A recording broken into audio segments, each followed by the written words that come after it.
caught in the crossfire. It's caught in the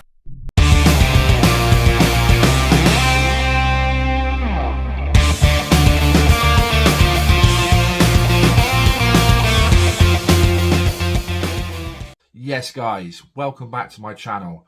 I'm Aaron and this is Bear's 8-Legged Freaks. First of all, if you're watching this video, just want to give you a massive thank you. Also, if you like this sort of thing or anything tarantula based, make sure you subscribe, give us a like, hit that bell as well so you will make sure you miss nothing that I upload in the future. Today's episode is going to be another species specific one. I put a vote out on my Instagram. And this species that won the most votes is another personal favourite of mine, another New World, and it's the cousin to the one that we've done last week. We've done the Aphonopelma Chalcodes. This week we're going to be doing the Aphonopelma Chalcodes. So let's get started.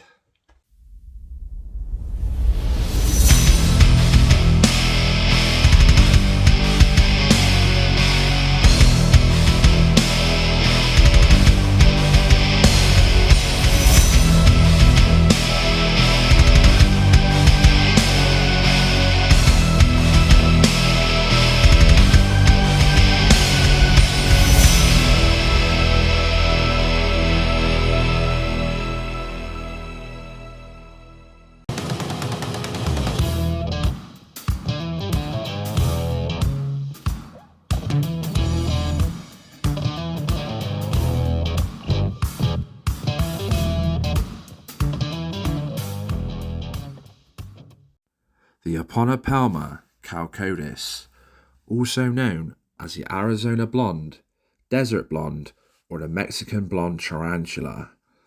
This is a New World terrestrial species located in southern Arizona and northern Mexico. The name blonde comes from the fine blonde hairs on the carapace, which stand out due to the slightly darker legs and the abdomen.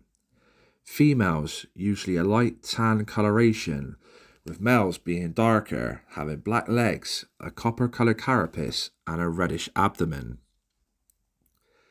Females' life expectancy can be up to 25 years, but has been known for them to reach up to 30 years.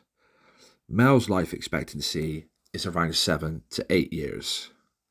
This is an extremely slow-growing species, but can reach a leg span of up to 5 to 6 inches when fully grown. This is considered a very laid-back and docile tarantula. They are very hardy, however, they can be a bit skittish and feisty at times.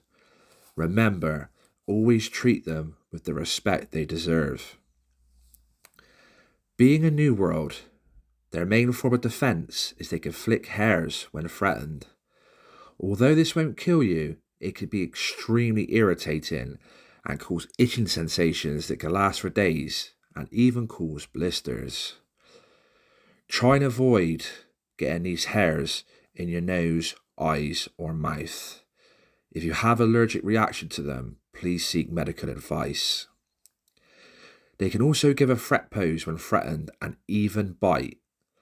A Chalcodes venom is not dangerous unless you have allergic reaction. In this case, if you do, again, seek medical advice. This gorgeous species will need a typical terrestrial setup, so more length than height. Provide substrate around 4 to 5 inches. I use a mixture of terrace substrates, sand and cocoa fibre. Provide a nice ready-made burrow and hide, a water dish, and also some decor to make the surroundings a bit more natural. They are also known to go on hunger strikes, but don't panic, it's more common than you think. They can go weeks or even months without a meal. If they haven't eaten within 24 hours after putting in some prey, remove and try again in a few days' time. Although this is considered a docile species, every tarantula is different and temperaments can differ between molts. Both my female and male are always out wandering their enclosures, making them a great display species. This is a great tarantula for any collector but especially for a beginner due to his hardy nature.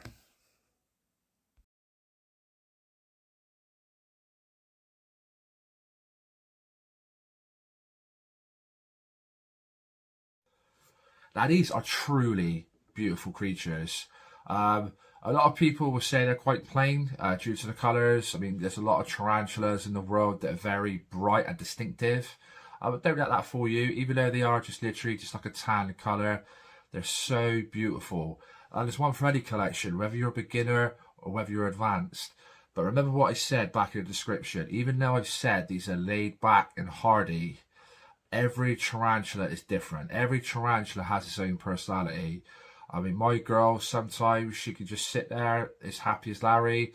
Other times she can be quite feisty. She's even given me a fret pose a couple of times.